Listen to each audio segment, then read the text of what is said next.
Hey everyone, it's tire changing season up here in Canada. I'm going to present this completely uncut. I've got the vehicle up in the air on the lift today. You can see it's a Benpack in-floor scissor lift if you haven't seen this before in my garage. And just going to take a quick walk around and underneath a Lexus NX. This is our 2016. It's clearly dirty from the winter, but yeah, just going to take a little walk around, show you some things, roll around underneath, and hopefully you like this. And if not, then click away now, I suppose. I do have some extra light with me so we can have a closer look. So suspension on an NX, just a normal strut. Not too much interesting here. They are dual piston calipers, which is I guess a little bit interesting. So there's a piston here and here. I guess, let's see if I can do this right. Here and here, only on the one side. So it's a floating caliper design, but ventilated discs, they're pretty rusty. This is, it's a 2016. We've had it since new.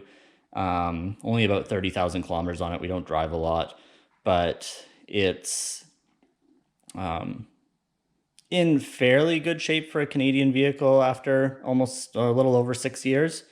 So yeah, there's some rust on the rotors, but generally on the underside, and we'll see elsewhere as well on the vehicle, not too bad on the rust, from the rust perspective.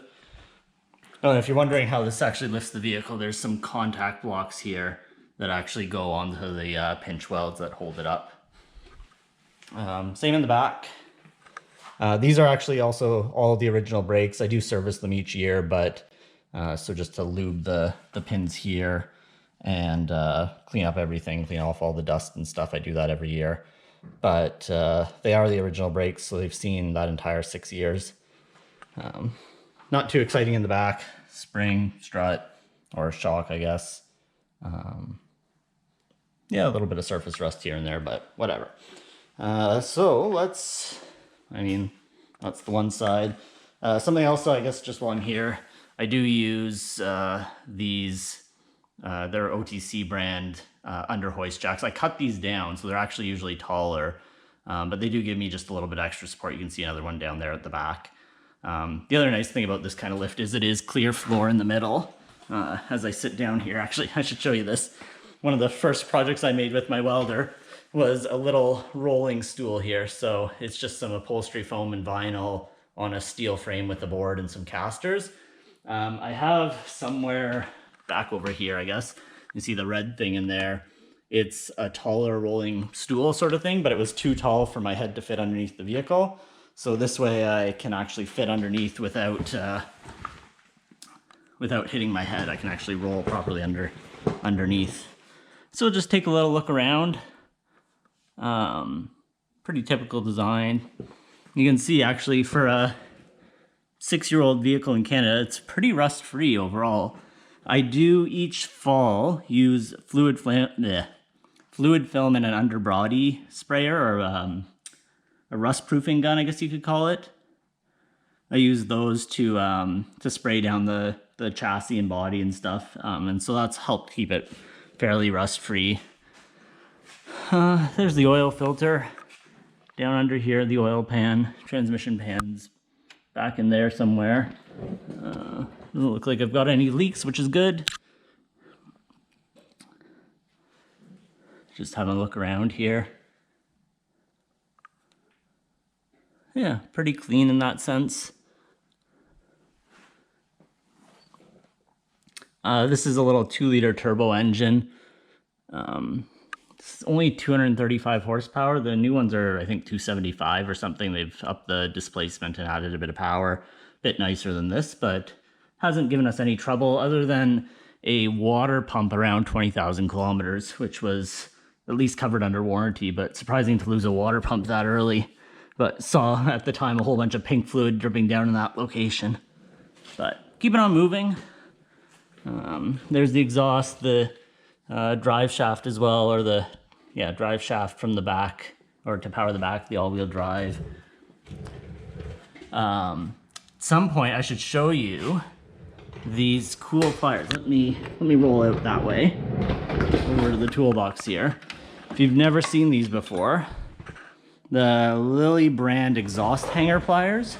We'll roll back underneath here. They're pretty neat. Let me see if I can get enough hands to do this here and shuffle a bunch. But basically they go around the exhaust hanger like this, and if you give it a good squeeze, it actually pops those off.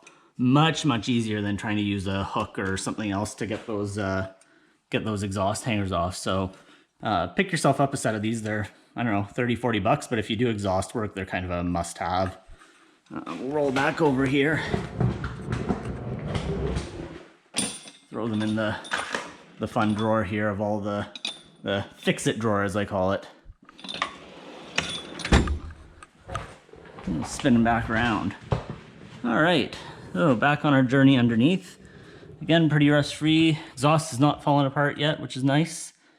We had a RAV4 before this, and the exhaust was constantly falling apart, especially at the joints like there, and yeah, the joints here and the flanges. I guess there's a little bit of rust on that flange starting, but not too bad. There's the fuel tank, big long thing in these, but yeah, fuel tank. Keeping on moving to the back. There's the rear differential. Again, pretty good shape. A lot of that rust proofing, it's not leaking, I hope, anywhere. No, it looks like mostly that rust proofing, they're the fluid film that I use. So it's good to see. A little bit more rust back here on some of the suspension components. On one of the tie rods or whatever you want to call it. Control arms, and some on the sway bar end links there. See if I can get a better view of that. Yeah, so pretty cool there. Keeping on rolling around here. Brakes, yeah, the backside of the brakes. I try not to spray too much of the fluid film on there, so that's what it would look like if I hadn't sprayed the rest of the vehicle, probably. The salt does eat away at these things. Not seeing anything too worn out. All the bushings look good, not a lot, or not any cracking really. So it's good to see. And surface rust isn't the end of the world, and pretty typical on vehicles up here in Canada. Continuing to roll around, there's the exhaust or the muffler. So single pipe in, and then it has two out to the different exhaust tips here. You know, everything has to have dual exhausts these days to be sporty. We do have a Curt hitch on it, so it's not the OEM Toyota or Lexus one. You can see where I put the stand there as well, but have had Curt hitches on a few vehicles. They're generally pretty good, reliable, easy to install. This one you had to drop the exhaust down, and you can see maybe up there, you can see the bolts that bolt into some pre-threaded spots on the chassis for it, or on the unibody. Yeah. Just kind of looking around as I'm talking to you guys, so don't mind me if I'm hesitating a bit here. But yeah, in general, pretty clean underneath. Just gonna roll around once more to the other side, have a look at a few more things. Yeah, you can see there the Curt label on that.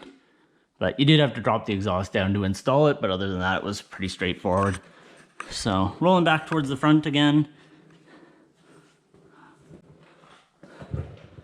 Kind of handy, like I said, you know, the lift doesn't take up much floor space here. It's flush mount into the floor, so it's always out of the way, but when you need it, it lifts up. That's the max height that it goes right now. It's 44 inches or something like that, which is just enough for me to fit my head under the vehicle on this little stool, which is nice. Has taken a bit of rust and crap on it over the years. I've had this lift about the same as the vehicle. I think it was the summer after we bought the vehicle that I got the lift. Or no, maybe the summer before. The summer before we bought the vehicle, so it's about the same age. This one's had a little bit more wear on it. Some of the water sits in it. That's why you probably have noticed the rubber mats on the floor. That's why they're there. They cover up the lift usually so it doesn't get wet in the pits. But yeah, other than that, pretty typical underbody of a vehicle. Not too much aerodynamic covers. You'll see I'll do another video on the Porsche Macan with the same sort of thing, and there's a lot more underbody covering on that vehicle compared to this. So this does cover up, you know, splash pans at the front other than the oil pan here. And there's a little bit of covering, you know, this part here and a little bit there, but for the most part, this is all open. Whereas on the Porsche, it's not, or not nearly as much. So, all right, gonna roll once more back to the front here.